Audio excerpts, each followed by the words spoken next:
तारक मेहता का उल्टा चश्मा। आप भी मेरी दुकान गड़ा इलेक्ट्रॉनिक्स संभाल सकते हो। इस गेम में रोज खेलो, रोज जीतो 5000 तक के इनाम। अभी डाउनलोड करो। बस हो गया आपका काम। मैं उनका नंबर आपको दे दूंगा, कल सुबह आप उनसे बात कर लेना, वो आपकी मदद जरूर करेंगे। Thank you so much Bageshwar. अगर तुम अपने वचन के पक्के हो तो मैं भी अपने वचन का पक्का हूं। ये लीजिए, ये 7 करोड़ का चेक। नहीं बालम भाई, मैं अभी ये चेक नहीं ले सकता। जब तक बावरी जी शादी के लिए हाँ नहीं कहती, तब तक मेरा काम पूरा नहीं होगा। बागेश्वर, कुछ भी हो, तुम आदमी कमाल के हो दोस्त। जिंदगी में कभी भी अगर तुम्हें पैसों की जरूरत हो तो प्लीज प्लीज मुझे सिर्फ एक बार कॉल कर देना, तुम्हारा काम पूरा हो जाएगा। अब तुम्हें भविष्य की चिंता करने की बिल्कुल भी जरूरत नहीं है। मैं हमेशा तुम्हारे साथ हूं। बावरी जी के बिना मेरा कोई भविष्य ही नहीं है। ठीक है, तो चलो अब मैं चलता हूं। कल मैं गोकुलधाम सोसाइटी पहुंच जाऊंगा। ठीक है बालम भाई, all the best. Once again thank you so much Bageshwar. चलो मैं चलता हूं।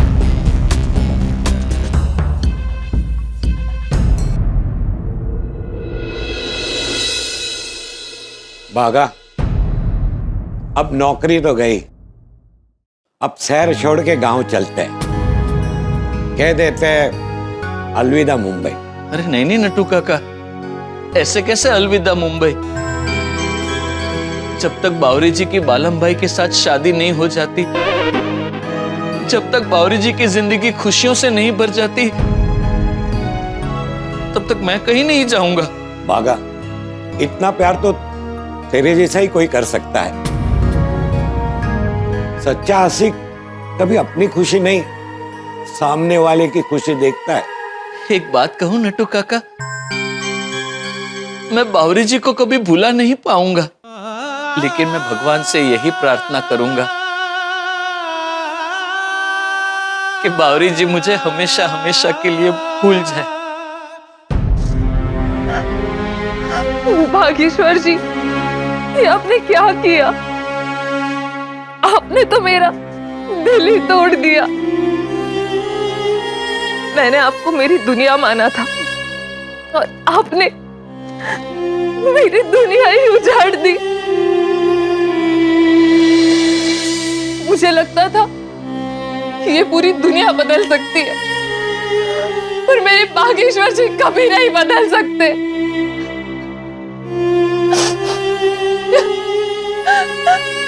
क्यों बागेश्वर जी, आप इतना कैसे बदल गए? आपने सिर्फ मेरा दिल ही नहीं तोड़ा, आपने मेरा प्यार पे से भरोसा तोड़ दिया है।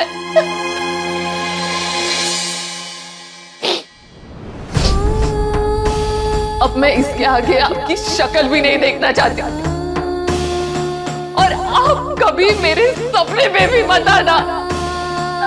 I hate you, Bageshwar ji, I hate you।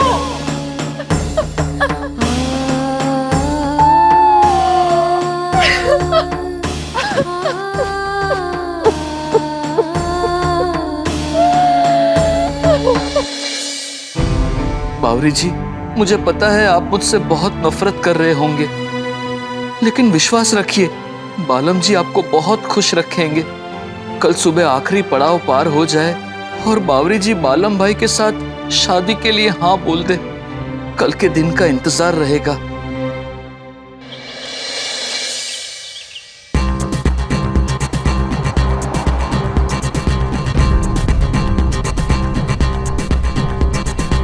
Hello Tipendra भाई।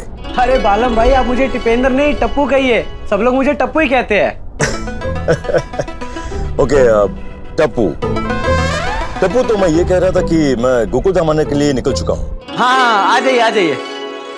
एक मिनट बालम भाई, गाड़ी आप बाहर ही पार्क करना और मैं लेने आता हूँ आपको नीचे। Okay, thank you Tappu. हाँ, ओके ओके। ये चंपक चाचा जी और गोकुल धाम वाले मेरी बात मान जाए तो अच्छा है, वरना बहुत बड़ी प्रॉब्लम हो जाएगी। वाह डिब्बे, चाय के साथ खारी खा के मजा आ गया। मुंह में जाते ही भूल गई। है ना चाचा जी, मेरा दोस्त सूरत से ये स्पेशल बटर और मस्का खारी लेकर आया था, तो मैंने सोचा कि आज चाचा जी के साथ बैठकर चाय बिस्किट पीता हो। मतलब बिस्किट और चाय खाता हो। मतलब चाय बिस्किट वो खाता पीता, आप समझ गए ना? हाँ समझ गया भाई, खाता पीता हूँ। चाय पी चाय पी।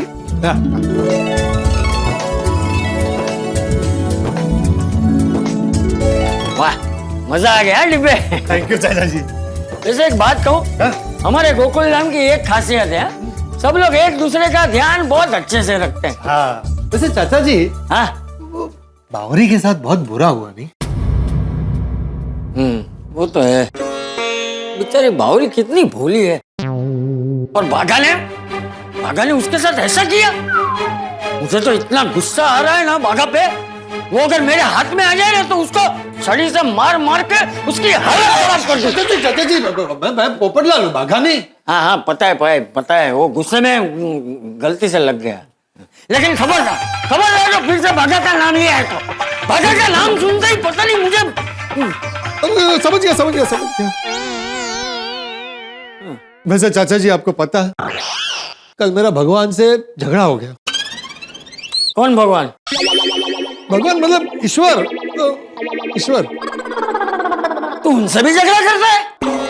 तो और क्या करूं, हम जैसों का रिश्ता हो नहीं रहा है, और बाघा जैसों का रिश्ता होता है तो वो उसे तोड़ देता है। फिर बाघा का नाम लिया तूने? सॉरी। मना किया ना तुझे?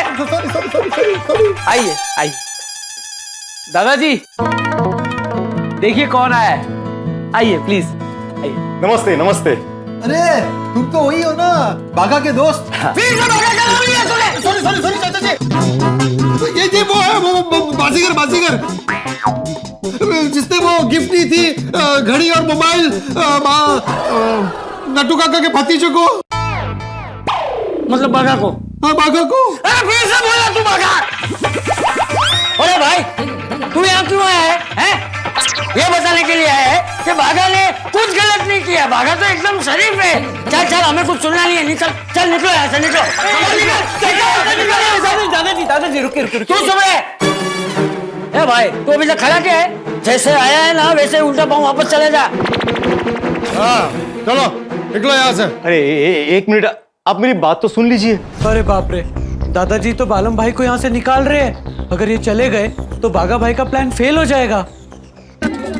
दादाजी आप शांत हो जाइए, ये कुछ कहना चाहते हैं। अरे लेकिन मुझे कुछ सुनना ही नहीं है तो। दादाजी एक बार तो सुन लीजिए, आप ही कहते हैं ना अतिथि देवो भव। अरे लेकिन ये क्या बात करेगा, अपने दोस्त की चापलूसी करने आया होगा और क्या। देखो भाई, तुम्हें पता है कि नहीं पता मुझे नहीं पता, लेकिन हमें पता चल गया है और तुम्हें भी पता हो जाना चाहिए कि तुम्हारा दोस्त कैसा है। अरे इसमें पता नहीं पता क्या खेल रहा है?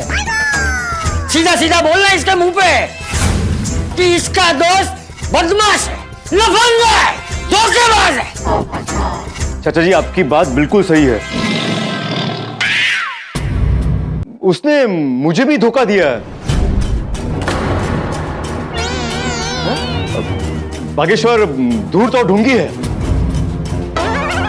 एक बात बताऊं, एक्चुअली उसने मुझे भी फंसाया है और इसीलिए मैं आपसे बात करने आया हूं। मुझे बाघा के बारे में बात करनी ही नहीं है। अरे पर चाचा जी, मैं तो मेरी जिंदगी के बारे में बात करने आया हूं, और ये बात बावरी से भी जुड़ी हुई है, और बात बहुत ही सेंसिटिव है।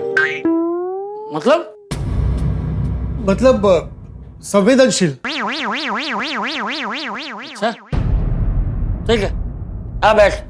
चाचा जी, मैं कुछ भी कहूं उससे पहले मैं चाहता हूं कि इस सोसाइटी में जो भी बावरी को जानता है, आप उन सभी को बुला लीजिए। मैंने सुना है कि गोकुलधाम सोसाइटी एक परिवार है। ये ऐसी क्या बात है जो तुम सबको बताना चाहते हो?